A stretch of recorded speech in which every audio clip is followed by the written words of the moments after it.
इस वीडियो में हम लोग पढ़ने वाले हैं मोल कॉन्सेप्ट के बारे में। तो सबसे पहला चीज ये हमको समझना पड़ेगा कि मोल आखिर होता क्या है। तो मोल एक यूनिट है। जैसे कि हम बोलते हैं कि हमको किसी चीज का मास नापना है तो उसको हम लोग केजी में, ग्राम में नापेंगे। अगर हमको किसी चीज का डिस्टेंस नापना है तो उसको हम लोग किलोमीटर में, मीटर में नापेंगे। वैसे ही केमिस्ट्री में क्या होता है, छोटे छोटे जो केमिकल्स वगैरह, जो कम कम केमिकल्स को हमको नापना होता था तो उसके लिए कोई यूनिट नहीं था। तो एक यूनिट डिस्कवर हुआ जिसको हम लोग क्या बोले, मोल। तो मोल खुद ही क्या है, mole is a unit which represent Na particles. अब हम लोग यहाँ पे समझते हैं कि ये Na क्या होता है। 1 mole is equals to Na particle होता है। एक मोल बराबर होता है कितना के, 1 mole is equals to Na particles. अगर हम बोलते हैं कि 1 दर्जन किसी चीज को लेना है तो वो 1 डजन बराबर कितने होते हैं, 12 पीसेस। अगर हम बोले 1 केजी लेना है तो 1 केजी इक्वल्स टू 1000 ग्राम।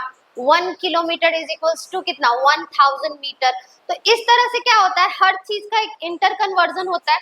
यहाँ पे भी एक मोल जो होता है वो Na पार्टिकल्स को डिनोट करता है। ये Na का वैल्यू कितना होता है, Na का वैल्यू होता है 6.022 इंटू 10 टू दी पावर 23, जो कि एक्सपेरिमेंटल और कांस्टेंट वैल्यू है। उसके बाद हम लोग इसका क्या जानते हैं, इसको आखिर कहा क्या जाता है, Na को कहा क्या जाता है। Na को कहीं कहीं हम लोग n नॉट से भी रिप्रेजेंट करते हैं और इसको कहा जाता है एवोगाड्रोस नंबर। जो साइंटिस्ट एवोगाड्रो थे ये इसको दिए थे, इसीलिए इसको क्या कहा जाता है, एवोगाड्रोस नंबर कहा जाता है। अब यहाँ पे क्या होता है कि मोल को फाइंड आउट कैसे किया जाए, मोल का आखिर यूज क्या है और मोल को हम लोग फाइंड आउट कैसे कर सकते हैं। तो मोल को फाइंड आउट करते हैं हम लोग 3 टर्म में, मोल इन टर्म्स ऑफ मास, फिर दूसरा हम लोग निकालेंगे इन टर्म्स ऑफ वॉल्यूम, और तीसरा हम लोग निकालेंगे in terms of number of particles, यानी पार्टिकल्स के नंबर के टर्म में हम लोग निकालेंगे, ठीक है। और वॉल्यूम जो होता है वो हम लोग गैसेस स्टेट का निकालते हैं, और पार्टिकल जो हम लोग निकालेंगे वो नंबर के टर्म में निकालेंगे, और मास का तो हम लोग समझ ही रहे हैं कि मास के टर्म में निकालेंगे। तो यहाँ मोल जो होता है वो 3 टर्म में निकाला जाएगा। किस टर्म में कैसे निकाला जाएगा वो हम लोग देख लेते हैं, ठीक है। तो मोल बेसिकली क्या होता है, यहाँ पे हम लोग लिख लेते हैं मोल। अब ये मोल 3 टर्म में निकाला जाएगा, इन टर्म्स ऑफ मास, फिर दूसरा है इन टर्म्स ऑफ वॉल्यूम, और तीसरा है in terms of number of particle, यानी पार्टिकल के टर्म में। मास का मतलब हम लोग समझते हैं किसी भी चीज का जो भार होता है, उसके बाद वॉल्यूम गैसियस स्टेट में निकलेगा, और उसके बाद क्या होता है, पार्टिकल के टर्म में। तीनों के लिए फॉर्मूला अलग अलग है, बस वही फॉर्मूला हमको यहाँ पे ध्यान से देखना है। मास के टर्म में आपको क्या करना है, given mass by molecular wait. फिर दूसरा होता है वॉल्यूम के टर्म में। वॉल्यूम के टर्म में क्या निकालना है, गिवन वॉल्यूम बाय 22.4 लीटर, जो कि STP पे यानी स्टैंडर्ड टेम्परेचर प्रेशर पे जो वॉल्यूम होता है वही हम लोग को यहाँ पे लेना है, जो कि कितना होता है 22.4 लीटर। अब तीसरा चीज क्या है, पार्टिकल्स के टर्म में। पार्टिकल्स के टर्म में जब आप निकालिएगा तो क्या निकालिएगा, गिवन पार्टिकल बाय Na के बारे में यहाँ पे हम लोग जानते हैं, Na का वैल्यू कितना होता है, मतलब जितना पार्टिकल दिया हुआ है उसको आपको Na से डिवाइड कर देना है। Na के बारे में हम लोग यहाँ पे जान चुके हैं, Na पार्टिकल का वैल्यू क्या होता है, मतलब जब भी Na आए या फिर n नॉट आए तो वहां पे हम लोग को क्या बैठा देना है, 6.022 into 10 to the power 23 value बैठा के हम लोग को निकालना है, ठीक है।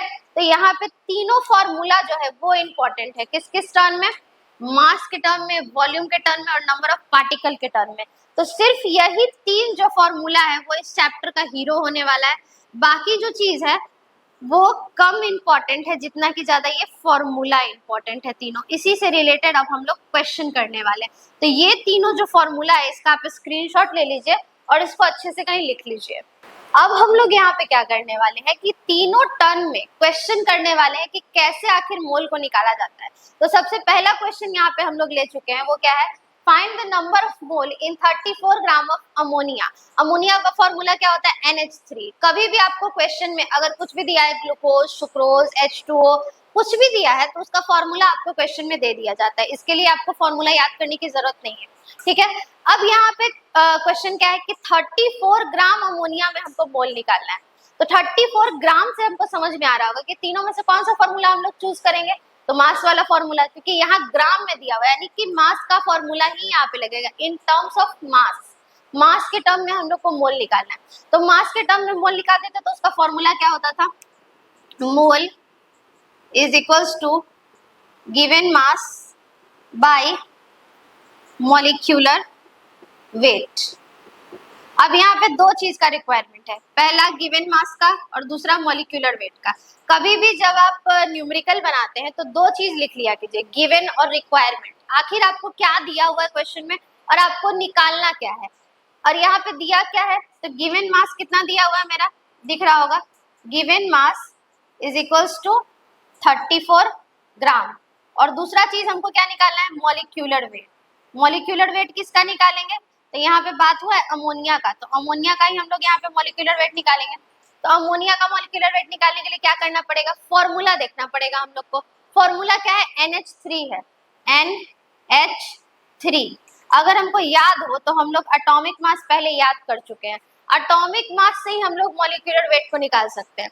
जैसे नाइट्रोजन का एटॉमिक नंबर 7, तो इसका एटॉमिक मास कितना, 14, क्योंकि 7 2 जा कितना करना है, 14। ये एक्सेप्शन था, ऑड होते हुए भी हमको यहाँ पे क्या करना था, 2 टाइम्स करके छोड़ देना था। और ऑड में क्या करते हैं, 2 गुना करके 1 जोड़ देते हैं। 7 ऑड है, फिर भी यहाँ पे हम लोग 2 टाइम्स करके छोड़ देंगे। तो यहाँ पे इसका कितना हो जाएगा, नाइट्रोजन का 14 प्लस हाइड्रोजन का कितना होता है 1। एक हाइड्रोजन का अगर 1 होता है तो यहाँ कितने हाइड्रोजन का बात किया गया, 3। 14 प्लस 3 यानी कि 17 ग्राम मॉलिक्यूलर वेट है किसका, अमोनिया का मॉलिक्यूलर वेट कितना है, 17 ग्राम। यहाँ पे बहुत सारे जो फॉर्मूला होते हैं उसका आपको मॉलिक्यूलर वेट दिया जा चुका है। इसको आप आसानी से क्या कर सकते हैं, अगर आपको याद है तो आप टाइम लगा के निकाल भी सकते हैं, और अगर नहीं आपको ऐसा लगता है कि हमको टाइम नहीं देना है तो सीधा आप याद कर लीजिए। जैसे H2SO4 का याद कर लिए हम लोग, H2O का याद कर लिए, CaCO3 का याद कर लिए। और कुछ जो रेडिकल्स होता है वो बहुत ज्यादा इंपॉर्टेंट होता है। रेडिकल का मतलब क्या होता है, जैसे H2SO4 में H2 का अगर हमको याद है, SO4 का डायरेक्टली याद करके हम लोग लगा सकते हैं। यहाँ पे आपको दिया हुआ SO4 का, CaCO3 का, NO2 का, O2 का, OH का, जो जो रेडिकल्स लग सकता है उसका भी आपको यहाँ पे फॉर्मूला दिया हुआ है मॉलिक्यूलर वेट के साथ। तो इसको आप याद कर लीजिएगा तो ज्यादा फायदा है, और अगर नहीं भी याद कीजिएगा तो नॉर्मली आप निकाल सकते हैं, 2 मिनट ज्यादा लगेगा, ठीक है। अब हम लोग यहाँ पे क्वेश्चन पे आते हैं। क्वेश्चन क्या है कि आपको मोल निकालना है, तो मोल निकालने के लिए दो चीज चाहिए था, गिवन मास और मॉलिक्यूलर वेट। मेरे पास दोनों आ गया, तो अब हम लोग क्या निकालना शुरू करेंगे, मोल। मोल ऑफ अमोनिया जब हम लोग निकालेंगे, यानी पूछा गया कि 34 ग्राम अमोनिया में कितना मोल होगा, तो गिवन मास कितना है 34, अमोनिया का मॉलिक्यूलर वेट कितना आया था 17, तो यहाँ पे कितना हो गया 34/17। जब हम यहाँ पे काटेंगे तो कितना आ जाएगा, 17 2 जा 34, यानी मोल बराबर कितना आ जाएगा 2। 34 ग्राम अमोनिया में कितना मोल होता है, तो 2 मोल होता है। अभी हम लोग इसका इजी क्वेश्चन कर रहे हैं, आगे जाके इसको हम थोड़ा सा टफ क्वेश्चन भी इसका हम लोग करने वाले हैं, तो इतना का आप स्क्रीनशॉट ले लीजिए। अब हम लोग यहाँ पे सेकंड क्वेश्चन को देखने वाले हैं। तो सेकंड क्वेश्चन क्या दिया हुआ है, find number of moles in 11.2 litre of urea. तो यहाँ 11.2 लीटर है, लीटर देखे कि हमको समझ में आ गया होगा यहाँ किस टर्म में हम लोग निकालने वाले हैं, तो वॉल्यूम के टर्म में निकालने वाले हैं। अब वॉल्यूम जो होता है वो अलग अलग यूनिट में दिया रहता है, जैसे यहाँ पे लीटर में दिया हुआ है, कहीं पे क्वेश्चन में मिलीलीटर में दिया रहेगा, या फिर सेंटीमीटर क्यूब में दिया रहेगा। तो इतना चीज का आपको कन्वर्जन आना चाहिए, कैसे कैसे आप इसको कन्वर्ट करेंगे। तो यहाँ पे आपको दिया हुआ है कि वॉल्यूम को किस किस टर्म में नापा जाता है, कैसे कैसे हम लोग वॉल्यूम को नापते हैं। दूसरा चीज हम लोग क्या देखेंगे, इसका इंटर कन्वर्जन, यानी लीटर से मिलीलीटर जाना है, मिलीलीटर से लीटर जाना है, ये सारा चीज आपको यहाँ पे दिया हुआ है, तो आप इसको लिख लीजिए, ठीक है। अब हम लोग क्वेश्चन पे वापस आते हैं। क्वेश्चन क्या था हमारा, मोल निकालना है 11.2 लीटर ऑफ यूरिया में, ठीक है। तो वॉल्यूम के टर्म में मोल का फॉर्मूला क्या होता था, mole is equals to given volume by 22.4 litre, मतलब ये लीटर में लेंगे हमेशा हम लोग। अब यहाँ पे जो मोल है इसको हम लोग एन से रिप्रेजेंट करने वाले हैं। मोल को रिप्रेजेंट किससे किया जाता है? एन से। अब से हम लोग मोल ना लिख के क्या लिखेंगे? एन लिखेंगे। तो यहाँ पे mole is equals to given volume by 22.4। N is equals to क्या हो जाएगा? Given volume by 22.4 litre. अब यहाँ पे इस क्वेश्चन को हम लोग बनाते हैं। n इज इक्वल्स टू क्या हो जाएगा? गिवन वॉल्यूम मेरा कितना दिया हुआ है? 11.2 लीटर। तो यहाँ पे हम लोग लिखेंगे 11.2 लीटर बाय कितना? 22.4 लीटर। अब यहाँ पे दोनों लीटर लीटर में है तो हमको कन्वर्ट करने का जरूरत नहीं है, सीधा हम लोग यहाँ पे नॉर्मल जैसे सिंपल डिवाइड करते हैं वैसे ही कर देंगे। तो यहाँ से पॉइंट जाएगा 112 बाई 224। तो यहाँ पे कितना हो जाएगा? ये 1 बार में और ये कितना बार में? 2 बार में, यानी n बराबर क्या आएगा? 1/2, जिसको हम लोग लिख सकते हैं 0.5। एक बात और ध्यान रखेंगे कि जैसे यहाँ पे हम लोग लिखे हैं 0.5 तो हम लोग लिख देते हैं केजी, ग्राम, मीटर, सेंटीमीटर, कुछ भी यहाँ पे हम लोग क्या डालते हैं? यूनिट डालते हैं। जबकि मोल निकालने हैं, मोल खुद ही क्या है? यूनिट है, उसका कोई यूनिट होगा नहीं। तो अगर इसको हमको लिखना भी होगा तो n इज इक्वल्स टू हम लोग क्या लिख सकते हैं? 0.5 mol, मोल लिख देंगे यहाँ पे। लेकिन इसका कोई यूनिट नहीं होता है क्योंकि मोल खुद ही क्या है? यूनिट है। अगला क्वेश्चन क्या है हम लोग का? Find number of mole in 3.011 into 10 to the power 21 particles. जब यहाँ पे पार्टिकल दिया हुआ है तो हम लोग मोल का फॉर्मूला कौन लगाएंगे? जो पार्टिकल के टर्म में हम लोग लगाते थे। तो पार्टिकल के टर्म में मोल का फॉर्मूला क्या हो जाता है? Mole is equals to given number of particles by Na। Na का वैल्यू यहाँ पे कितना होता है? 6.022 into 10 to the power 23, जिसको हम लोग एवोगाड्रो नंबर कहते हैं।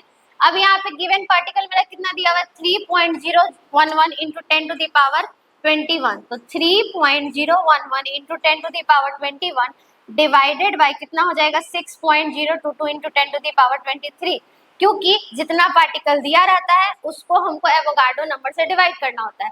अब यहाँ पे हमको कैलकुलेशन थोड़ा टफ लग रहा होगा क्योंकि यहाँ पे पॉइंट भी है, एक्सपोनेंट भी है, तो थोड़ा सा लगता होगा कि टफ है, लेकिन ये बिल्कुल इजी है। बस इसको करने का तरीका होना चाहिए। तरीका क्या है? यहाँ पे जो आपको 10 to the power 21 दिया हुआ है, 10 to the power 23 दिया हुआ है, सबसे पहले हम लोग इसी को खत्म करते हैं, ठीक है।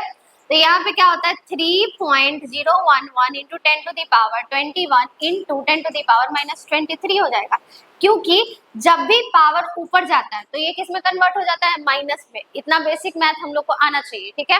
अब यहाँ पे हम लोग किससे डिवाइड करेंगे इसको? 6.022, क्योंकि नीचे कितना बच गया? 10 to the power 23 ऊपर चला गया माइनस में होके, तो मेरे पास कितना बच गया? 6.022। अब इसका हम लोग कैलकुलेशन करेंगे तो क्या हो जाएगा? इसमें से इसको घटाएंगे तो 3.011 by 6.022 into 10 to the power -2। अब पॉइंट से पॉइंट को कैंसिल करेंगे क्योंकि पॉइंट के बाद 3 ही डिजिट है, तो यहाँ पे क्या होगा? हम लोग पॉइंट से पॉइंट को यहाँ पे क्या करते हैं? फुली कैंसिल कर देते हैं। अब इसको अगर हम लोग काटेंगे तो 3011 से 6022 2 टाइम्स में कटेगा, तो कितना हो जाएगा? 1/2। 1/2 इंटू 10 to the power -2। 1/2 को अगर हम डेसिमल में लिखे तो क्या लिखाएगा? 0.5 इंटू 10 to the power -2। तो आपका आंसर कितना हो जाएगा मोल का?